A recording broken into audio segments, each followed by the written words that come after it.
All right, good afternoon and welcome. My name is Brian Gary. I serve as the chair of the Olathe Chamber of Commerce's Business to Government Advocacy Committee. It is my honor to moderate today's forum. Senate District 23, the Johnson County Public Policy Council, which is comprised of the 10 Johnson County area chambers of commerce, has developed today's questions, which are focusing on business and community issues in our area. I want to welcome both candidates and introduce them both to us as a group here. In Kansas, Senate District 23 is bordered on the north by Harold Street, southern border all the way down to the county line, 215th-ish, and kind of jigsaws up along I-35 up to the north, Black Bob, central area right there. So that's kind of what we're talking about. Senate District 23 first. In alphabetical order, I'll introduce our candidates to my left. Democratic candidate Stacey Knoell. Welcome. Stacey works as the executive director of Governor Laura Kelly's Kansas African American Affairs Commission in Topeka, which focuses on bridging the gap between community and government. Prior to this, she was the Kansas 3rd District co-leader of the Kansas Interfaith Action Organization. She has a bachelor's in art history from the University of Iowa and a degree in deaf communications and interpreter training from St. Louis Community College. She received her teaching certificate through University of Kansas Transition to Teaching program, which specifically recruited math and science teachers for the Kansas City, Kansas School District. She's worked in public elementary, middle, and high schools as both a math teacher and sign language interpreter. She lives in Olathe with her husband and 2 daughters. Welcome, Stacey. Welcome. And our Republican candidate, Adam Thomas. Adam grew up in Olathe, and his parents moved here when he was 8 months old. In 2002, he married his high school sweetheart, Kristen, who also graduated from Olathe South, as Adam did in 2001. After spending 4 years in Tennessee pursuing music and attending Belmont University in Nashville, Adam and Kristen chose to raise their 5 children here in Olathe. Adam believes faith, family, and freedom are the core values guiding him as he leads and governs. Adam believes it's time to take the same passion, energy, and willingness to stand up for the people to the Kansas Senate. Adam, welcome as well. Thank you. So we'll start with 3-minute opening statements by each of our candidates. Then we'll follow it with a Q&A session where each candidate will have 1.5 minutes to answer these questions. And then we will have a 2-minute closing statement from each candidate. Due to time constraints, there are no follow-up questions. There are no formal rebuttal times or audience participation taking place. And we did do a random drawing of the order in which we will answer the questions and rotate throughout the program. So our opening statements will begin now, where each candidate will have 3 minutes to present their opening statements. Adam drew the number to go first. So Adam Thomas, your opening statement. Well, thank you, Brian. I want to thank the Chamber. I want to thank the Spring Hill Chamber, everybody involved in this. It's such a great organization. I have served 6 years in the House of Representatives, and I can tell you these people are passionate about business, they're passionate about community, they're passionate about moving our state forward and doing it in a responsible way, so that way our businesses can flourish, our small businesses can flourish, and our people can do better. We've also worked on amazing sound tax policy. I'm very happy to say that after multiple attempts, we were able to get food sales tax, which provides direct tax relief to the people. We took care of our businesses with our tax policies as well. We've also gotten rid of the taxes on Social Security.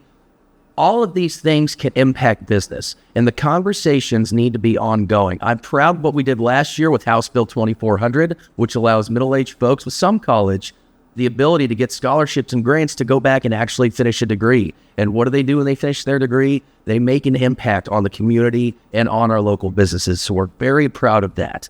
We've also taken a whole lot of interest in our post-secondary education.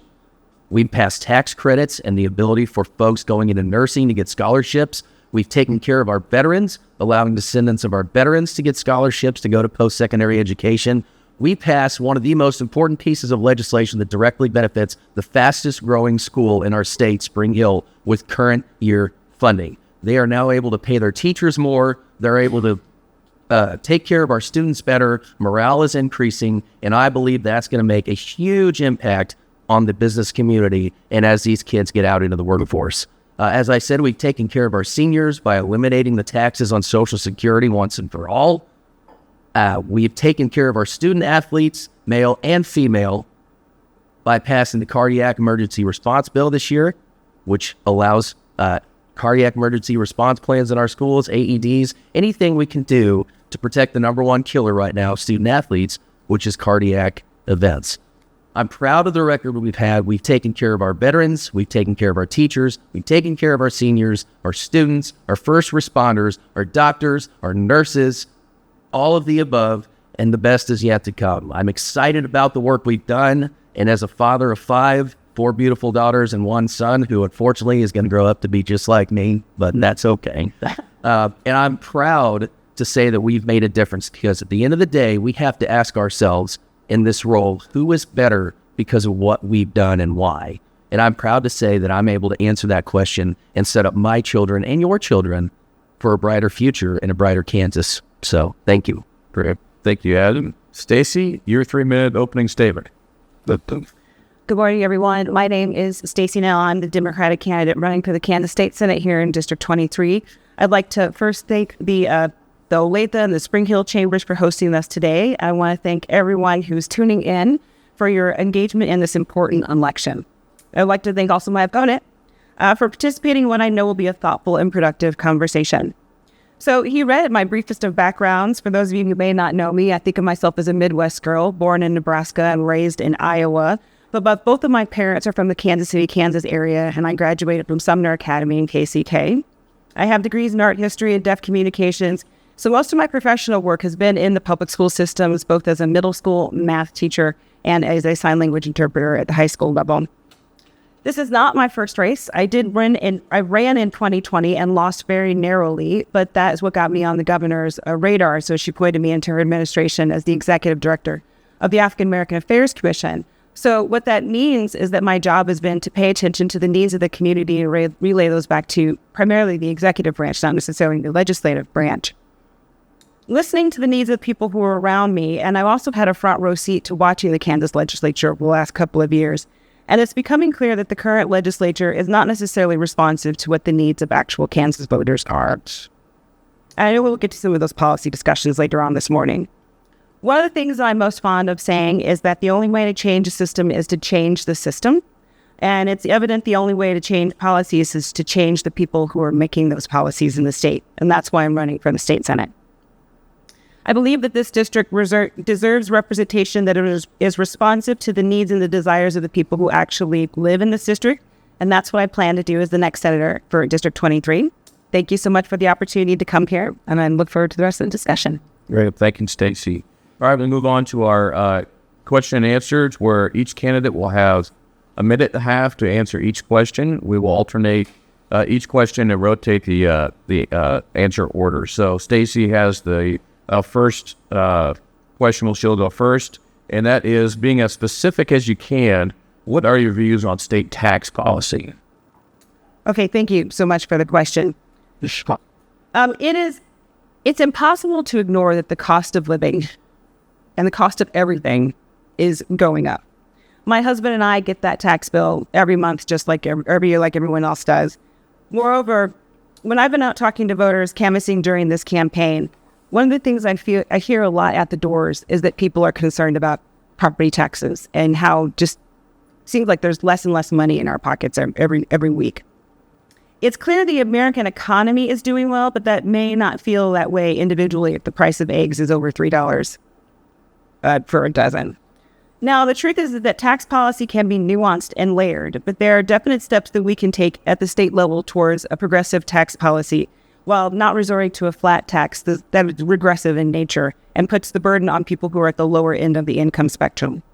I think there is space to plug loopholes and make sure that the wealthiest individuals and large corporations contribute appropriately, and that property and sales taxes can be moderated to avoid burdening everyone. I'm grateful that they did manage to get the food tax sales reduced, and so I think there's lots of things we can do to make the tax burden less on average Canadians. Great. Thank you. Adam, I'll ask you the same question, being as specific as you can. I'd love for you to give us your views on state tax policy. Well, we've championed tax relief in the state legislature. We passed multiple tax bills this year. We finally got one signed we were very proud of, but we can do more. The fact of the matter is the state has $3 billion in a surplus. And the fact is that should start with going directly to the people, not staying in Topeka, where, let's be honest, those of you that pay attention to the legislature and know how spending works, they do two things. They spend it or they waste it. So we have to rein in waste, number one. Number two, young families wanting to have children. We need to provide them help, whether that be a tax credit or anything we can do to help young families who want to raise children. I have 5 children. I've raised them. As I've watched over the years, the cost of goods go up. And she is right. The number one issue, we have knocked this entire district, every door, at least once, and are already doing it again. And all we're hearing is tax policy, property taxes, the economy. So we start with the return on investment directly to the people, a tax credit for young families who want to have kids, and make it more affordable by continuing to work on reducing property taxes. Our property taxes we reduced, not enough, this year in the legislature, and I'm proud of that work, and I was proud to be a part of the negotiations, but we have to do more. And we also need to talk to our local officials, which is why local elections are so important, and make sure we're electing folks not only at the state, but at the local level who believe in sound tax policy, property tax reductions. I was glad we got the food sales tax done. We are very proud of that, but we need to do more. I agree. Thank you, Brian. Great. Thank you, Adam. And we'll move on to question number 2, which, Adam, you'll answer first on this one. What are your views on K-12 education, funding, and accessibility? First of all, I've sat on the K-12 budget. I have been a part of the negotiations all 6 years that I've been in the legislature, and I am more than proud to say that for the last 6 years, we have constitutionally funded our K-12 schools. And now the Supreme Court even agrees and has released us from the Gannon lawsuits. So I'm very proud of the work we've done.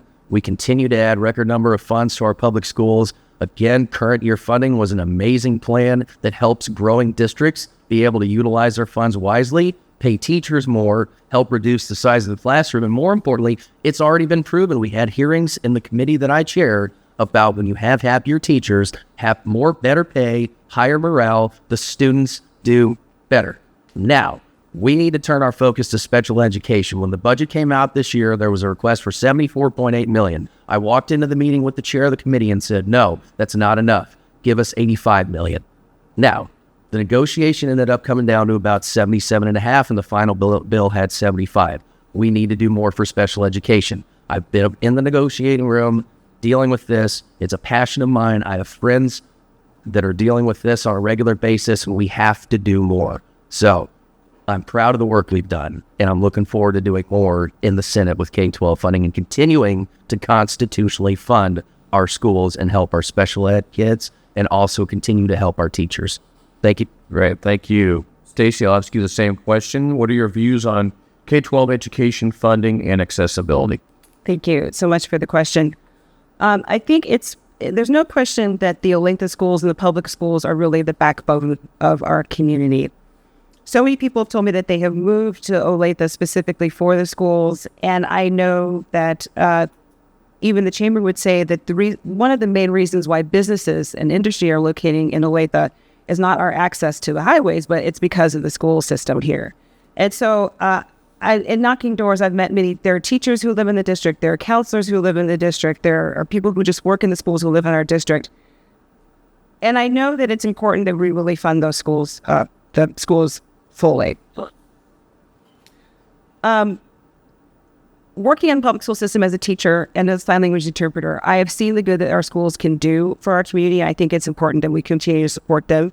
And while the discussion on schools has been focused on students, and rightly so, I think funding schools is also a question about supporting the staff and the teachers to make sure that they have the resources they need to do their jobs and to serve our students effectively. Also, coming out of COVID, I think we are ready for an attitude change towards the schools. And by that, a shift towards valuing the schools for all that they add to our community, all that they bring and services to our community. And I think part of that is making sure that we continue to fund them fully. Thank you. Question 3, Stacey, you'll answer this one first. What types of economic development policies do you support that would encourage job growth and business expansion in the state of Kansas? Thank you so much for the question. You know, I have to stop for a second and give credit to Governor Kelly and Lieutenant Governor Tolan for the amount of business development they have brought to Kansas in general, and then Johnson County in particular. I think it's. I'm not sure we have a way to even estimate the impact that the coming Panasonic plant is going to impact the economy here in Olathe and Johnson County. And so I think clearly the legislature has a role in some of these large-scale projects, STAR bonds and things like that. I'm not opposed to STAR bonds in principle, but I think it's also clear that not all bonds are created equally. And so I think that things like that will need to be addressed on a case-by-case basis to see if they would actually be best for the area or for Kansas and Joey. When it comes to small businesses or startups, I have to, again, just commend the Department of Commerce. They've done a lot about standing up a new Office of Business Development and Entrepreneurship.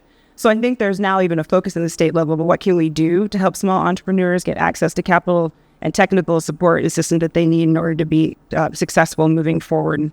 I think there also is a space to continue to look for investment into infrastructure. And by that, I mean everything from access to, well, yes, obviously roads, but then access to high-speed broadband. So that's something that at times living in Olathe, we may not feel that type of that crunch of lack of access to some of these things. But I know that from the legislature, we can make policies that will help rural Kansas as well. Great. Thank you. Adam, I'll ask you the same question. What types of economic development policies do you support that would encourage job growth and business expansion in the state of Kansas? I think economic growth really simply starts with good, sound tax policy. If we have good, sound tax policy for our people and our businesses, and we put more money back in the pockets of our citizens, they'll be able to start that business that they've always been dreaming about. If we're able to offer tax credits, assistance with college tuition when it comes to certain fields, as we've done, take career and tech education, for example. The things we've done for that have made an impact on students. And so when you have sound tax policy and the ability for everyone to have access to a good education in the setting that fits them the best, you will have more entrepreneurs. You will have more small businesses because they can afford to get started. But it all starts with good, sound tax policy. We've done that, but we have more work to do. We have to bring business into Kansas by having responsible tax reform, by putting more money in our people's pockets, which we've done through property tax and food sales tax relief specifically, but we have to do more. And we can bring those businesses in, and we also need to encourage it. Tax credits, if you want to open a small business in Spring Hill, there's room. It's one of the fastest growing towns in the state. And it's been amazing to watch it happen over the past 6 years, and they continue to grow. Good sound tax policy will drive the economy. Reducing food sales tax is driving our state's economy. All of those things, along with good quality education, will drive our economic policies and bring more business to Kansas. I truly believe that. Great, thank you. Adam, you'll have the first answer on this one. What would you do to grow and develop the state's workforce? Let's start with what we have done. House Bill 2400 last year in the conference committee, which I already mentioned before. Middle-aged folks with some college education who are sitting at home going, I want to do more. What can I do? Well, good news. You now have an incentive and a scholarship available to you to go back, finish college, get your degree. And what will you do with that degree? Maybe start your own business, drive economic policies like we talked about in the previous question. We are fighting to preserve the American dream here in Kansas. And that bill specifically is one way we can do that. So I'm a firm believer, like I've said many times already, we have to do more. But to drive the workforce, we have to make it affordable for our folks to be able to live here, start a business, but we also have to make sure they have access to a quality post-secondary education. And we've done that. We'll continue to expand on those policies in the Senate, for sure. Great, thank you. Stacey, I'll ask you the same question. What would you do to grow and develop the state's workforce? Thank you so much for the question. I was waiting for the fire truck to go fast. So it's interesting to me personally that at some point all these questions sort of become interrelated. So improving one area improves on another area. So if we support the public schools, that actually has an impact on growing the workforce here in town. Now, the world is sort of changing, and the Olathe schools have paid attention to what local businesses have said that they need by providing everything from dual enrollment at the Johnson County Community College to having apprenticeships and certification programs so that our kiddos can even come out of high school prepared to enter the workforce, which I think is a wonderful thing. So it's kind of interrelated. Part of growing the workforce is supporting the public school systems. When we also talk about workforce development, it's not just people at the graduation age. And the legislature has begun to tackle other issues like affordable childcare and housing costs. I think these are things that will go a long way towards making sure that if a person wants to enter the workforce, that they can still have their their children taken care of. I know that's an issue, particularly for women entering the workforce. And lastly, I do think the legislature has a slicing discussion about what it takes to make Kansas a place where people want to stay. So like when my children graduate, I want them to be able to feel welcome to stay at Kansas, or that people who move here for a job want to stay here to build a life. And so at some point, it's interesting to me how it's not just an issue. Well, tax policy is definitely important. It's not just an issue of tax policy. It's not just an issue of schools. It's not just an issue of infrastructure, but how all these things work together to make Olathe and Kansas a place where people actually want to stay and grow their families. Thank you. All right. Stacey will answer the next question first. Interested in your views on the state's role with respect to ensuring access and affordability to post-secondary education. Yes, thank you so much for the question. So I think it's good that we can continue to work with the governor on funding higher ed. Kansas University, K-State University, Wichita State University, these are some of the best programs in the country. So I think the state would be wise to do what we can to help keep the cost of a 4-year degree as low as possible. But I think the real opportunity for growth here and to focus is on the technical colleges and the community colleges across the state. Enrollment in these programs has increased, and I think that's exceptionally good for the state given the current economic development, and then we know we need to grow our workforce. I think it's different from when I graduated from high school, like back in the Middle Ages a long time ago, where the focus was definitely on 4-year degree, but then we know that sometimes produces a 4-year degree and $30,000 of student debt. So I think there's an opportunity for us to grow the trades and vocational workforce and looking at certifications and apprenticeships. Thank you. Adam, I'll ask you the same question. What are your views on the state's role with respect to ensuring access and affordability to post-secondary education? I've always been a fan of post-secondary education, our private universities, our public universities, and there's been multiple pieces of legislation passed that have supported that I've been a part of. We improved our career technical education system.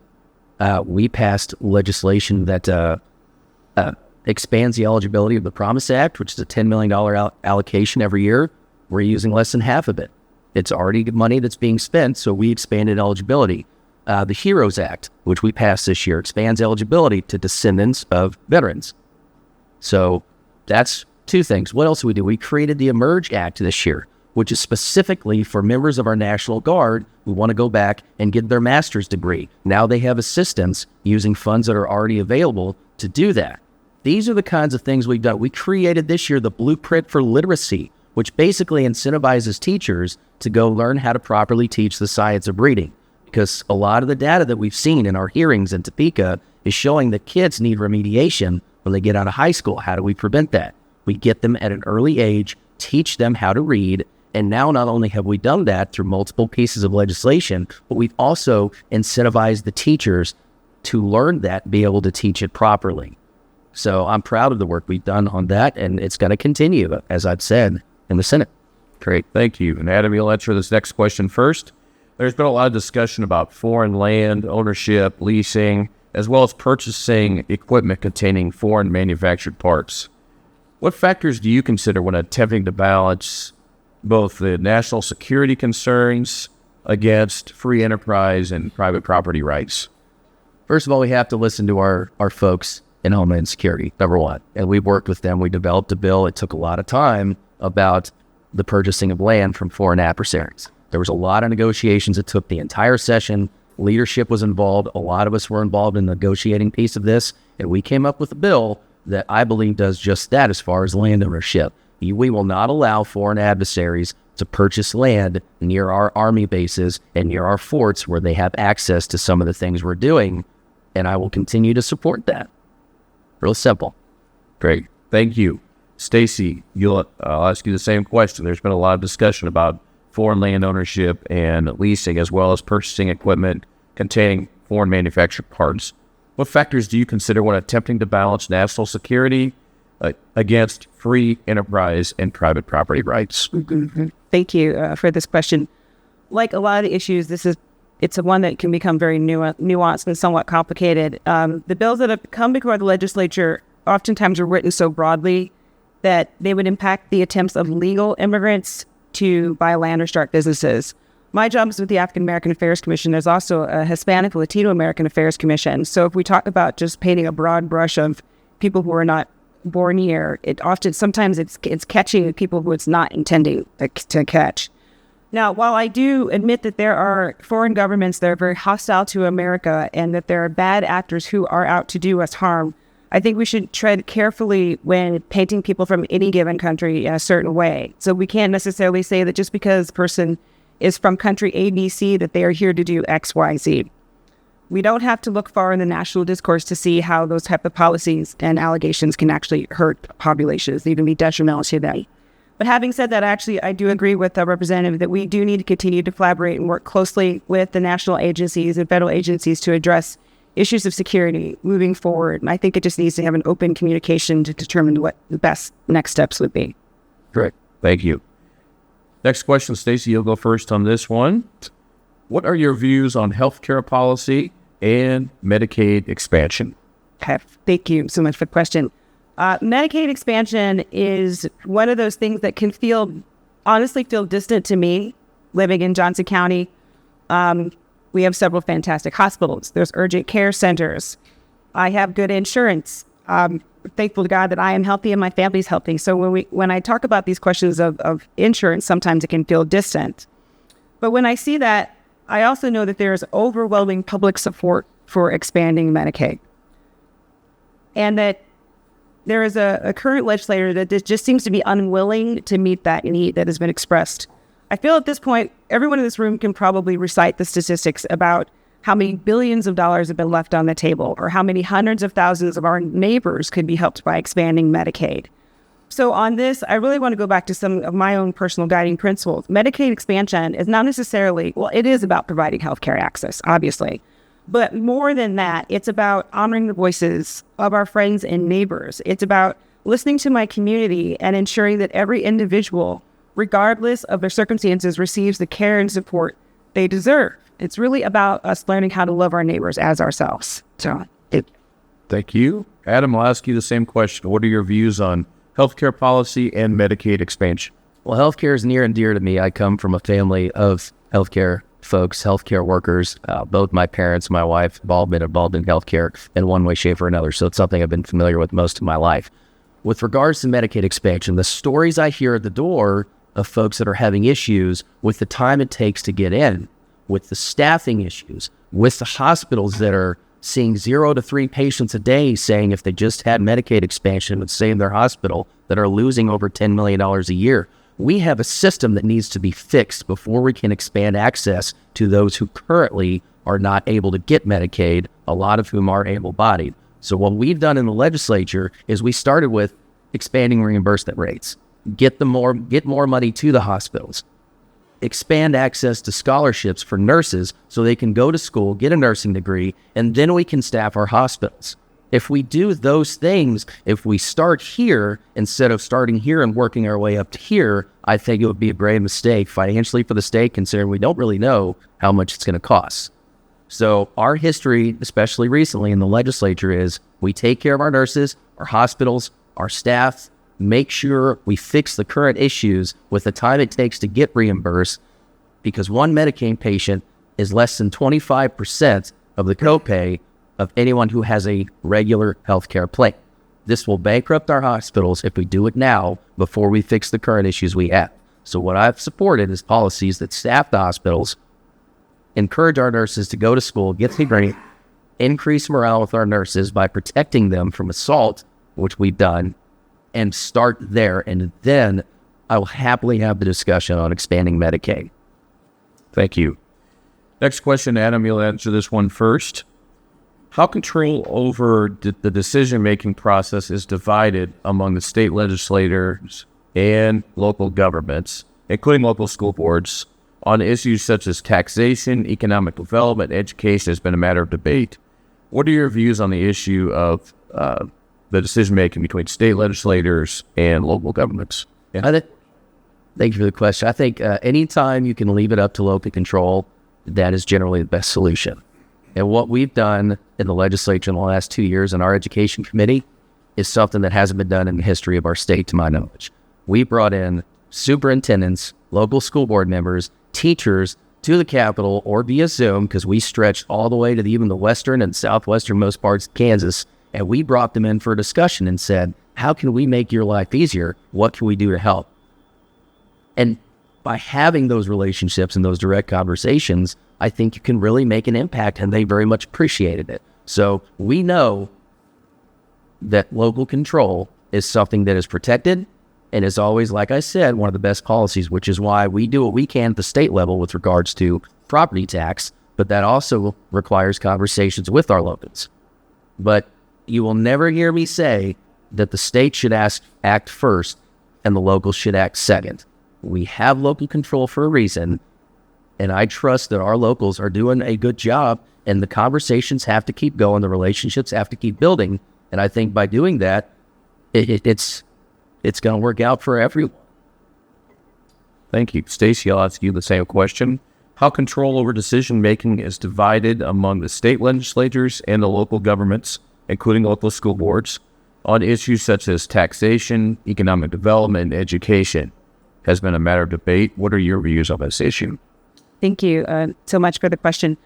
I think there's no question that there is a delicate balance between state government, local government, county government, and there's an interplay. And I believe that yes, the state has a role in providing consistent standards or adequate funding to ensure equity across the state. So it's maybe the state's role to sort of determine the floor on some of the issues, but in general, I'm against the state coming in to decide on a ceiling on some issues. So I definitely I support home rule, which I think is in the Constitution. And I'm not in favor of the legislature preempting municipalities and any local school boards on some decisions. We've seen several municipalities in Kansas making moves to address issues or concerns that are raising at their local level. Everything from anti-discrimination ordinances or housing policies or environmental decisions. And in many of those instances, it's the counties or the local levels who are taking the action because the state has not moved to take an action. More importantly, I think if a community has an issue, it should be the local government that actually moves in to solve that issue. So I'm reticent to come in at the state level and to stop a municipality from acting. I do agree that there needs to be lots of collaboration and communication between the state and local entities to ensure effective governance. But often I believe that the people who are best suited to address any issues are the people who are closest to that issue, and oftentimes that is not the state. Thank you. And that concludes our question and answer sessions. And so we'll move on to our closing statements by each candidate. Each candidate will have 2 minutes to present their closing statement. We ask that you highlight what distinguishes you from your opponent. And we'll start with Stacey on this one. I'm not going to take the easy out and say that I have hair.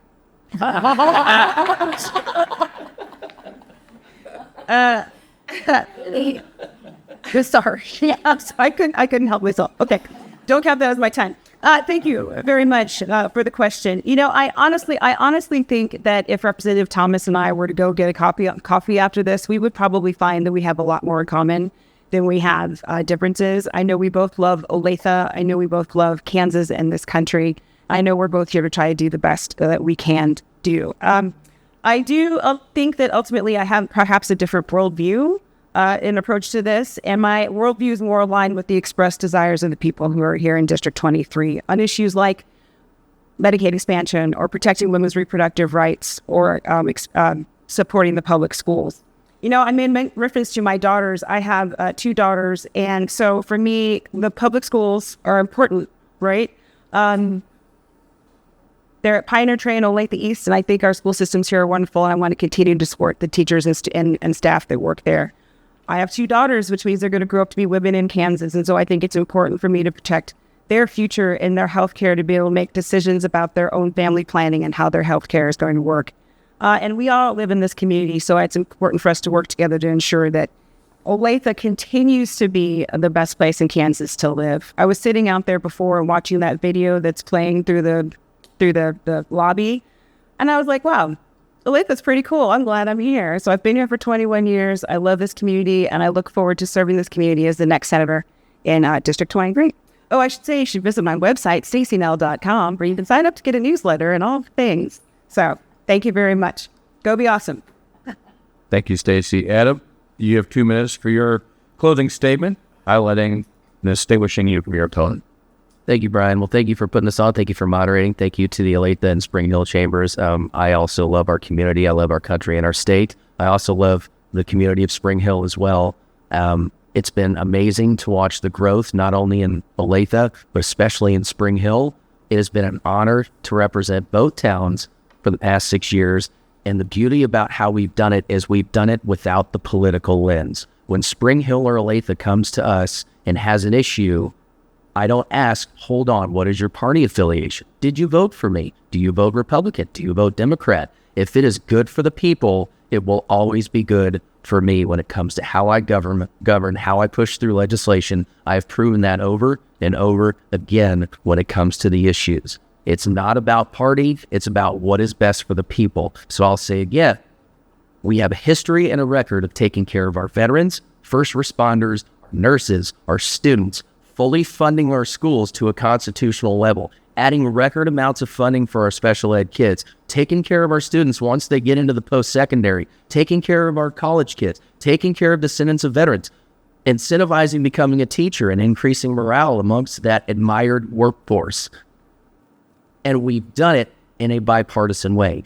Every bill that passed out of the committee that I chair this year passed overwhelmingly on the floor with bipartisan support. Why?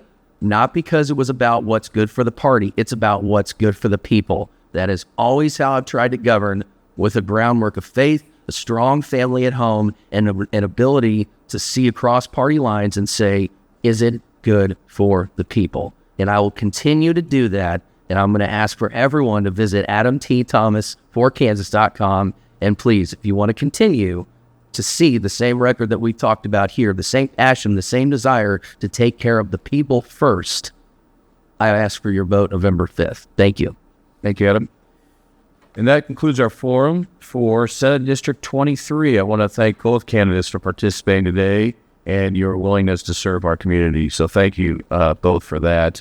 On behalf of the Olathe Chamber of Commerce and all of our area Johnson County chambers, thanks to everyone who's been taking advantage of this important opportunity to learn about our candidates. For more information about the candidates, videos of this and other candidate forums, and advanced voting details, visit www.votejoco.com. And please share these voter resources with your colleagues, your family, and friends in the area. So with that, I say thank you again for watching and for attending, and we're wrapped. Thank you. Sweet.